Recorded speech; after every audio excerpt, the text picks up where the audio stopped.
The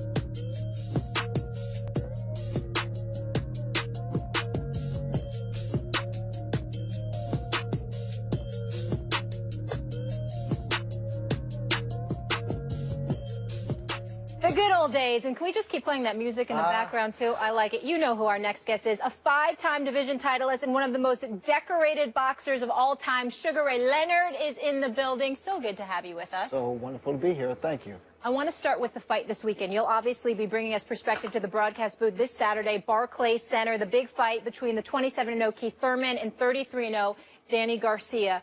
Sugar Ray, who do you see as having the edge? You know, if I was handcuffed, I would give a slight edge to Keith Thurman.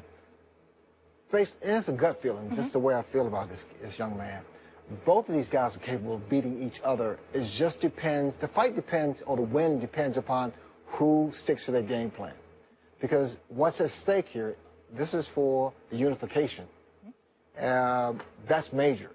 Like when I fought Tommy Hearns, it was a major, major fight. So who remains composed and sticks to his game plan? Now, Ray, why would you say? Go ahead, I'm sorry. Go ahead. No, I just want to ask this.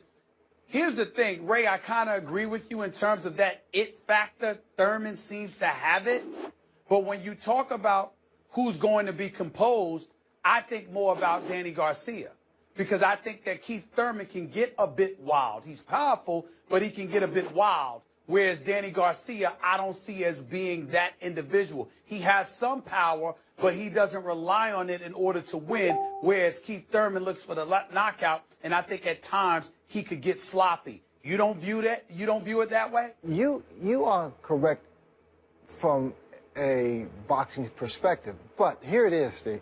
The fact that first of all, you can't teach a person what to do when he gets knocked down. You can tell them what to do when he gets knocked down, like to hopefully grab the rope to stabilize yourself when you get knocked down for the very first time.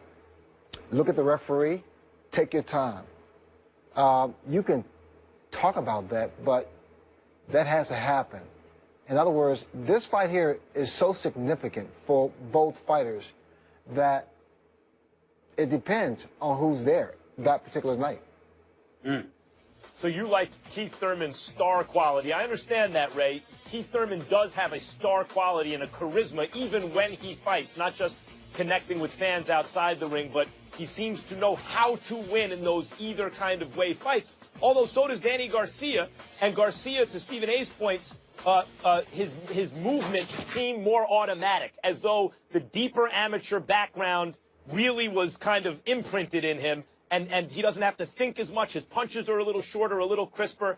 Thurman, on the other hand, is the naturally larger, maybe a little more tread on the tires, hasn't been quite through as many wars, and the bigger puncher and the bigger star quality. And you, who were matched up evenly with the greats of your era, neither one of these two in that class, with Wilfred Benitez and Tommy Hearns and these guys, you had that star quality where even though you guys were about even, when push came to shove, you knew how to take it over the top and get it done. Are you saying that's what you see in Keith Thurman, that quality? Yes, Max. I've watched both guys, and they both have developed. They both have grown significantly from day one. I just feel that with Keith Thurman, and I've seen him, get rocked, and the good thing about it also, both guys have great chins. That's a plus there. But I just feel that maybe there's a little bit of that much, and that really speaks volume, but it's that much. But you know what? Put it this way. I wouldn't bet my house on it. I would not bet my house on it. Right, that's why it's a good fight. Again, both guys can rumble, both guys can fight, both guys have heart, they have intestinal fortitude. It's that kind of fight. It's a fight that fight fans should see and want to see. Sugar Ray, there's another fight. I want to switch gears for a second that I'm curious to see if you think fans should see and should want to see, and that's Conor McGregor and Floyd Mayweather. Now, a lot of UFC fans are salivating for that. Do you think Conor McGregor has a shot and it's wise for him to get in a boxing ring? As a boxer, McGregor, no, he can't win. He won't win. Martial artist, as far as kicking, he wins big time. He beats everybody. Do you think this is good for boxing, or it'd be bad for boxing if it happened? Nothing's going to hurt boxing. I mean, does it help? No, it doesn't really help, but it's entertainment. Ray, Sure, what do Ray, you think when you see the politics of boxing right now with promoters and networks? In your day, you were the money man. And unlike De La Hoya early in his career or Mayweather at different points, you always sought the biggest money fight against the most dangerous opponent, even if he had another promoter, Benitez, Duran, Hearns, Hagler, and went right to that fight to test yourself. Now, here in Thurman, Garcia coming up, you have a terrific fight, 2 undefeated, belt holders, the whole thing. Then Errol Spence, Kell Brook, the winner of that fight, Terrence Crawford. But the special fighters aren't always running toward each other as you did in your day. How do you feel about that when you see the landscape today? Well, you know, I like seeing, if you call yourself the best, you got to fight the best out there. It's a different time now. I mean, these fighters are making far more money, and rightfully so. They deserve it. But it's becoming more and more of a business, if you will. What's the best move? It's not about fighting the best guy out there. It's not about saying I'm the best in the world. Well, if you fight the best in the world, you prove that. It's just not. I gotta be careful here. Yep. Sugar, before we let you go, I got to ask you this question because obviously I grew up idolizing you, seeing what you did, fighting Roberto Duran, fighting Tommy the Hitman Hearns, fighting Marvin Hagler, et cetera, et cetera. And we talk about Garcia and Thurman for this upcoming fight. But even though I know that you have profound respect and consider them both champions and very good fighters, there's levels to this, as Max and I always say. As great as others may have been, there was another level when you brought up the name Sugar Ray Leonard. In the welterweight division right now, who's that guy in your eyes? Is it one of these two, or is it an Errol Spence? Because that's the guy that I like. I see those other guys as potentially great. He looks special. Spence looks special. As special. What about you? I love Errol Spence. I mean, I love him from day one. He's always been up there as far as I'm concerned. But again, these guys, Keith Thurman, Danny Garcia, they belong up there. Maybe not as far. Incidentally, Sugar Ray, just to when you talk about the business that it's become, just so people understand the star that Sugar Ray Leonard was in his prime, Sugar Ray, you got over $10 million. I forgot it was 11 or 13 for fighting Tommy Hearns in, what was it, 1981? At that time, the biggest contract in the history of professional American team sports was Dave Winfield, who got $2 million a year, and you were making 5, 6, 7 times that in one fight. So what you showed is that the biggest business you can possibly do is when you fight the best. And it was a pleasure to grow up in that era and watch you do it. Well put, Max. Well put. No question. And it's an honor having you here with us, and we look forward to seeing you Saturday. I can't wait. My palms will start sweating. Love it. Not you. You're a champ. Up next, running back Joe Mixon looked good on the field at Oklahoma, but off the field, not so much. Should his transgressions have him held back from getting a combine invite? We'll discuss that. Plus, is Jerry Jones untrue? Embrace mine like a crooked two. 4 takes, that's you. 3 takes, not me. 2 takes if you lucky. First take, stop me. 4 takes, that's you. 3 takes, not me. 2 takes if you lucky. First take, you got me.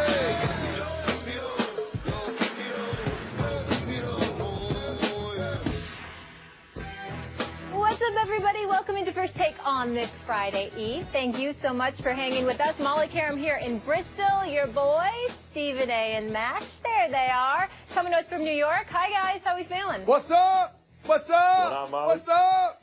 We had a game last night, gentlemen. You want to get into it? Quite a game. Why we here? Quite a game. Let's do it. How about those Celtics? Last night did not disappoint. 24 lead changes, including 10 in the fourth, as LeBron James tied his career high with his 7th triple-double of the season.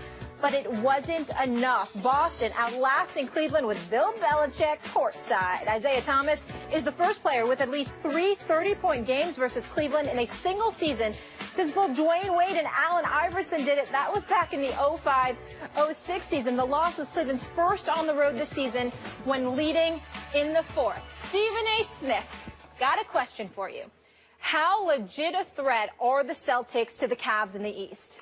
Well, I think it's a legitimate threat. I think they can make things very, very interesting. I don't see a 5-game series, them getting blown away or what have you, because I think sometimes the Cleveland Cavaliers are relatively inconsistent. And what I mean by that is they'll look like gangbusters one game, and then they look like they fell asleep the next game. And Boston is just feisty. I'm still not ruling out the Washington Wizards or the Toronto Raptors, mind you, because they're legitimate threats. And again, with the Wizards being a 3 seed, you know, they got to fight with Boston, and that could zap a lot out of Boston if Boston were to win that series. I get all of that. But I guess what I'm saying is when I look at those two teams in particular, the Boston Celtics and the Washington Wizards, and I look at the way that they play and the way that they get up for the Cleveland Cavaliers, you know you're the prohibitive underdog going up against LeBron James in a playoff series if you're a team within the Eastern Conference. And unlike most other teams, with these two teams, it seems to get them going. They seem to elevate their level of play to another level. Isaiah Thomas is a bona fide, legitimate league MVP candidate. He's an absolute stud. Marcus Smart, I mean, this dude, he scares the living hell out of you when he's on the court, because he's so adroit at drawing offensive fouls. Nobody, I don't know anybody in the league right now who's better than him at that. I think he's drawing more offensive fouls than the rest of his entire team. Avery Bradley is one of the best defenders in basketball when healthy on that basketball court. He's just a special defender. And I can't say enough about Brad Stevens and how he can coach. Max, I'm willing to go as far as to say this. I believe two things. Number one, this would be a 7-game series potentially if they faced each other in a conference finals. Obviously, I'm still going to favor Cleveland, but I think it would be a 7-game series, A. And B, Max, I'd go as far as to question whether or not Kevin Durant was right in going to Golden State instead of Boston because of what I'm seeing in that regard. Go ahead. Well, first, just quickly about Durant, I thought Boston was a great spot for Kevin Durant. Yeah. It's too bad he didn't go there. And had he gone to Boston, in fact, they may be the favorites over the Cavs right now. But the fact is he didn't go to Boston, and consequently, Boston is not a threat to the Cavs in the East, barring catastrophic injury, of course, to a pivotal player on the Cavs, especially, obviously, LeBron James. But they're not, in fact. They're a player away. And that player, Kevin Durant would have been really nice, Paul George, Gordon Hayward, Jimmy Butler, someone like that. It's not just that they're a player away and it has to be a nice rotation piece. They're a star player away. Let's look at what just happened last night in a terrific game. And by the way, let me just say, I like the fact that the Eastern Conference is chippy again. Not just good at the top with those 4 teams, Toronto, obviously, and Washington and Boston and Cleveland, but chippy. You know, it's more physical, it looks like, than the West, like it used to be. That's fun to see. That's the character of the conference. It always has been. But when you look at what happened yesterday, Boston, health and wealth, Stephen A. Thank you. Boston playing at home, Cavs on the road. Cavs without Kevin Love, without J.R. Smith, trying to integrate a brand new piece in Darren Williams, who, by the way, takes the last shot. Should he have taken the shot? I mean, yes, but still, maybe there's a little more easy integration there in terms of the way they play. With all those factors working against the Cavs, it was an amazing game, came down to the wire, and the Celtics barely won. The Celtics